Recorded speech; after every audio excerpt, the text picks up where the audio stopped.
বিয়ের কিছুদিন পরপরই কিন্তু একটা শিক্ষা পেয়ে গেছি যে বিয়ের আগের জীবন আর বিয়ের পরের জীবন দুটোই কিন্তু আকাশ আর পাতাল, কোনোটাই কাউকে ম্যাচ করে না।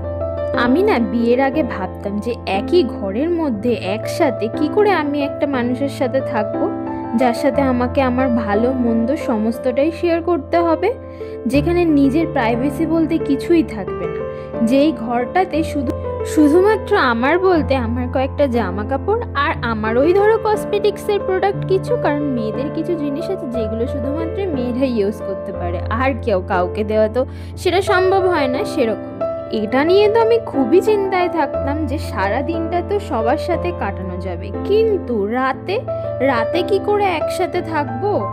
রাতে তো আমি কারোর সাথেই ঘুমাতে পারি না, আর যদিও বা কারোর সাথে আমার সাথে আমার বিছানায় যদি কেউ এক রাত ঘুমায়, আমি সেই রাতে একদমই কমফোর্টেবল হয়ে ঘুমাতে পারি না।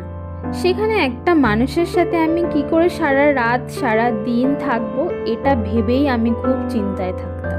বাট ওই যে কথায় তো আছেই, সময় সব কিছু অভ্যেস করিয়ে দেয়। এখন একটা দিনও বরকে ছাড়া থাকা যায় না, রাতে ঘুম আসে না যতক্ষণ পর্যন্ত না ও বাড়িতে আসে।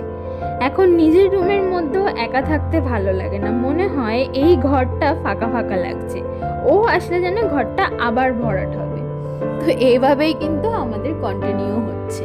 তো আমার ভিডিও সবাই দেখো, আর যদি আমার ভিডিও ভালো লাগে অবশ্যই সাবস্ক্রাইব করো, লাইক করো, কমেন্ট করো। তো আজকের জন্য টাটা, আবার দেখা হবে অন্য কোনো ভিডিওতে। বাই।